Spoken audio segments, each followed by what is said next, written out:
are going to have seasons in your life that tends to run into each other.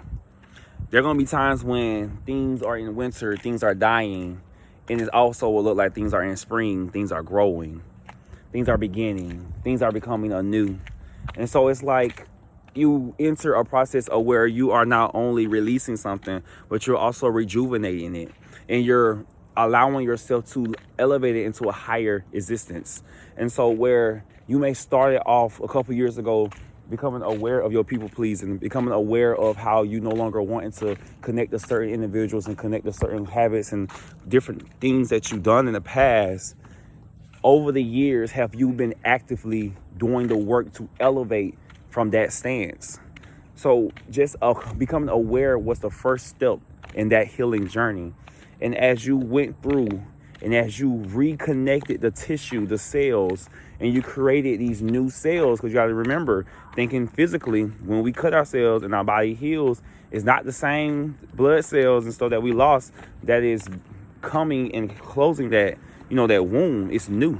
It's new cells. It's new skin that is literally being created and constructed before your eyes. And so that will be the same when it comes to our healing journey in a spiritual aspect, that the different triggers and wounds that we have because of our soul's journey and because of what happened to us in our past that's still within our energetic frame, that's within our nervous systems. These things are all a part of the process of you learning how to not only become aware of it, not to only acknowledge it, but to also have the ability to overcome it and also have the ability to share that with the world. And so these kids ran up with 3 horses. And so think about the 3 horsemen, and actually it's 4, but for some reason I feel like we want to talk about 3 because we're not going to include death, because we already talked about death when we was talking about the new beginnings and stuff. So let's talk about the other horses. Let's talk about the apocalypse is what I'm saying, because I feel like this metaphor is going to make sense once I get it out. I can already hear it, but I don't want to ramble. So the 3 horses, you got the horse of famine. You got the horse of, I think, diseases. Maybe they're the same thing. I know you got one of the horses, they represent hunger, like you don't eat, like you ain't able to eat, you starving and shit like that, like things are dying in another sense of death.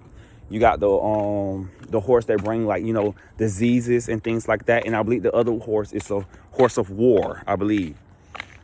And I could be wrong, although the analogy's still gonna stand for regardless, you feel me?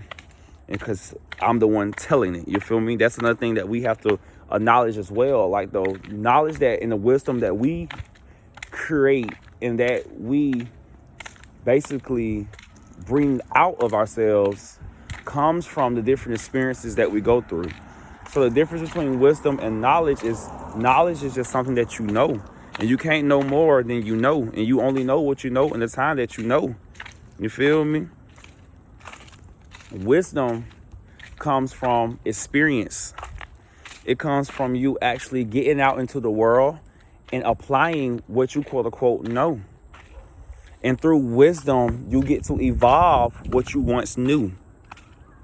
And so going around full circle when it comes to these different horses, when it comes to death, when it comes to war, when it comes to famine, when it comes to disease, these can be looked at different aspects in the spiritual reflections as well, in a sense. So when things are leaving your life that's no longer serving you, when you are getting sick because you are so caught up into an environment that is literally draining the fuck out of you, when you are getting different diseases, sexual diseases, because you're not aware of the spiritual sexual entities that's pulling on your sacral. You feel me? When you are at war with yourself and those around you because you're battling your sexuality. You don't want to accept that you like men. You don't want to accept that you like women. You feel me? Because you have told yourself this narrative that most definitely has been given to you as well by someone else, that this is not something that you should be proud of, but something you should have a lot of shame, embarrassment, fear, doubt, you feel me, about. And you can put what I'm saying in any area of your life. There's nothing in your life that is going chaotic that you cannot put this analogy in. Nah, I can't think of nothing in this moment. You can, that's cool. But in this moment, I cannot. I just seen 445. I feel like we always try to look for a sign when the sign is the sign that you give yourself. Synchronicity is a conscious thing. I had a fellow spiritualist talking about this.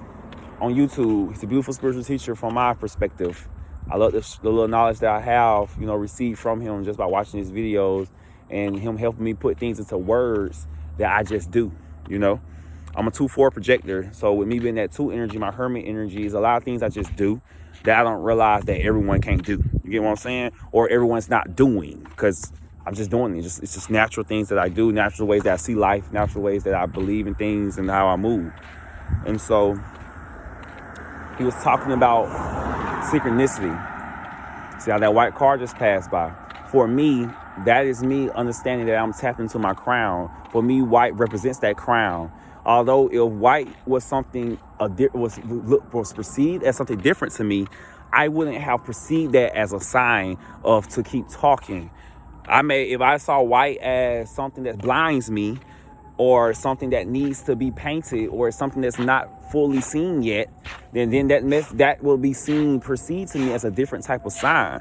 And so when you limit your signs, when you limit the way that your spirit can speak to you, it becomes a more of a struggle for you to actually get a more deeper awareness, a deeper clarity of the situation and of your situation, of your issue, what you got going on. And so there are times when you will see your seasons coming together because you have ignored certain signs when you was in a prior season, which caused that season to roll over into your next. So if you were just going through a season of winter and you wasn't allowing yourself to let shit die that needs to die so that it can be fuel for the flowers that's growing in the spring, now that things are growing in the spring, you're still doing the work to remove and declutter and rest. And so that's you going into overdrive, because not only is your energy fields pulling on you to release, it's pulling on you to create. It's pulling on you to move. And so that makes you very tired, because it's like you're trying to put your energies in multiple places at one time. Your mind is still in the past. Your emotional body is still in the future. Your spirit is in the present. You feel me? It's like you are in these different times in the same time. Your physical body is here, but your auric body, your spiritual bodies, your etheric bodies is in different forms and in different places, which causes that confusion within your mind. The mind and the brain, they both live up here in your head, but the mind is its own entity in itself, including the brain is its own entity in itself too. And so when we have a fucked up brain and a fucked up mind, that causes a lot of disruptions in our lives. And so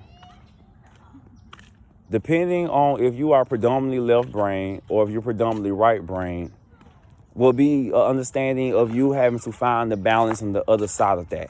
So if you are predominantly a left brain person, that means you are a person who logically constructs things, breaks it down, and you are someone who takes the time to actually figure things out for yourself in ways that make sense in a practical manner.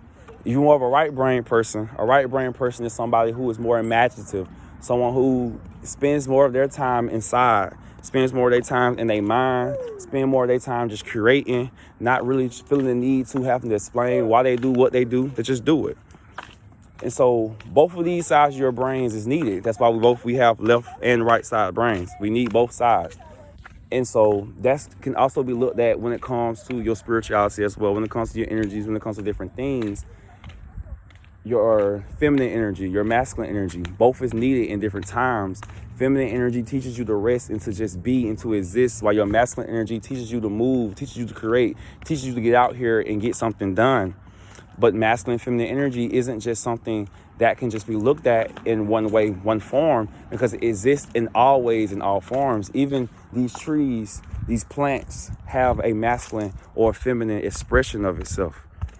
Everything in this world is built on duality. Whether you want to believe that or not, it's not something that I want to believe or not. It's something that is literally reality. You go out your door and you see duality. You go out your door, you're going to see this or that. You got man and woman. You feel me? Like, you're going to, even with all the reality that we live in now, when it comes to trans women, trans men, when it comes to how, we're non-binary and things like that, it still falls on that same spectrum of this or that or something in between. You get what I'm saying?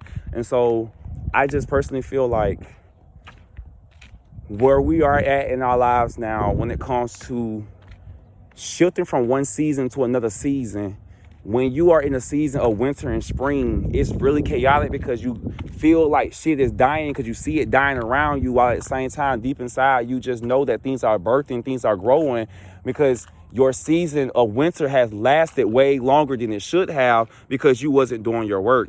And that's okay. That's not something to beat yourself about, but it's not something to keep on fucking doing. It's not like, okay, yeah, I recognize it and just keep doing shit that you know that you need to be letting go, what you need to be releasing, and you need to be moving forward from. Because if you truly want more and better for yourself, you're going to do it. That's just a simple thing. You're not going to wait for a savior. You're not going to wait for someone to tell you to do it. You're just going to do it. It's no New Year's resolution. It's no when this happens, when this happens, when this happens, when this happens. It's now. You get what I'm saying? It's fucking now. And so your mind right now feels like it's rambling. Although when you look back at the video, you recognize and see the jewels that you drop. Sometimes we don't want to enter a space because we don't fully see where we're going. We don't fully see with our physical eyes what's in it. We don't see the beauty of why we're there. But our spirit already knew before we even placed a foot in the place why we was going there, what we're going to receive from it, and what we're going to leave when we leave that motherfucker. Because it's always an energy exchange with whatever you're doing. Even now, as I'm recording myself, speaking to myself, and also consciously aware that whenever I choose to post this, I'm speaking to someone else. And even that someone else I'm speaking to is the future me, the version of me that's watching this in the future. Because the version of me who's making it now is allowing himself to just channel and to speak and to be open to what has been received and what's been flowed through me. You know? English for myself does have creates a certain barrier in itself for a spirit to talk. Because a lot of entities and energies can operate and exist in vibrations that our language isn't capable of fully expressing what they fully exist as. And this can be understood just like thinking like how when it comes to God, or when it comes to source, divinity, supreme architect, whatever you call it, when it comes to this entity, when it comes to this energy, it goes to show how we're not able to fully comprehend what this energy truly represents and stands for, you know? And that's okay, you know? We as humans with our brain, let me correct that. Our brains is not fully capable. That's why you have people who have, like, they go on shroom trips and, you feel me, and they actually release their attachment to their mind, and they go on these different vision quests, and they're able to receive all this different wisdom and knowledge. Although once they come back into their body, their human body, because you cannot truly separate the spirit from the body because it's here existing together. But once their consciousness returns, their awareness is more so the awareness that it has been shifted. And so once their awareness shift back, they're now back with their brain. And if their brain is not into a position to fully comprehend what it is they receive, yes, it will be downloaded within their vessel. So as time goes on, they will come across certain circumstances that will build their vocabulary to explain what it is that they experience. But that's why you'll have the beings like, damn, I can't even tell you what the fuck I experienced, what I seen. But it's like they have this deep knowing. They have this deep knowing, this deep understanding. And like, even if it was explaining to somebody and people don't get it, they get what the fuck they saying. And that's all that's needed because you were shown that. We have to stop feeling like that we have to share everything that Spirit show us. Spirit show us. Spirit tell your homegirl she lame. Spirit showed you that the girl lame, so you can stop fucking with her. Because maybe your homegirl got a lesson that she need to learn from the girl. You got to stop trying to save everybody from their lessons. Because if she was just as discerning as you, she would be able to see what you see. There are times when you will be called to help somebody out. That's your choice at the end of the day, too. Because even if you are called, you only got to be, you don't mean you're going to answer. On the fence, the damn number right there. Right when I said that, like, it's your choice to call, to answer that call or not. You feel me? But at the end of the day, I ain't saying either is right or wrong. I just said what the fuck I said. All this can exist at the same goddamn time. You get what I'm saying? So, through your discernment, you're going to know which is which. And guess what? The same way that you learn your discernment through trial and error, the people around you got to learn their discernment in trial and error too. You got to give people the room and the space to grow. And then when we have people around us who are meant to be in our lives, but they're not there yet, we have to give people the room and opportunity to change and their choice to change. Give them the room, like, back up off them. You can love somebody and not like who they are. You can love somebody and not like who they are. You can love somebody and not like who the fuck they are. That is definitely a truth. And don't ever forget it. You don't have to like what somebody do to love them. You feel me? And you don't have to like what somebody do to respect them. You feel me? You don't have to accept it. You don't got to accept it. You ain't got to fuck with it. But you shall respect the motherfucker. You feel me? Respect people. Respect people. And don't let folk disrespect you. Because at the end of the day, I ain't one of them people who like, oh, just always turn cheek, turn your cheek. You keep turning cheek, a bitch gonna punch you in it. And, you know, I've been working on saying my cuss words. So you're going to see a cuss word come here and there because, like I said, I'm working on it. I still curse when I want to. And actually, I don't curse because I don't see these as curse words. I cuss. A real curse. Oh, I ain't gonna put a curse on you. I ain't gonna put a curse on you. But, like, yo, a real curse comes from speaking with conviction. From that solar plexus and letting that energy move through your heart. You feel that on your spirit. And it comes through your throat, that sound, and it comes out, and you speak it out into this reality. That's a real curse. That's a real curse. Ass, shit, fuck ain't nothing. Although, for me personally, I'm moving from a season where I cuss like a sailor bird. So, it's like, I don't want to do that anymore. That's just my choice.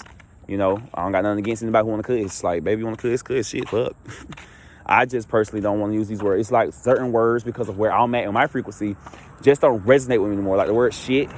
Like in certain contexts, yo, shit works. Although I don't like referring to my life or the things I'm doing or the people I'm fucking with as shit. Or that's some fine shit. Like, I don't, like, ain't nothing good about shit to me. Like, shit supposed to be where it's supposed to be in the waste. Like, it's waste. And let me correct myself. I ain't gonna say nothing good. I'm gonna say what I said. I don't want to refer to people and certain things in my life as shit anymore. The vibration of the word bitch, you know, but in certain instances, it still hits.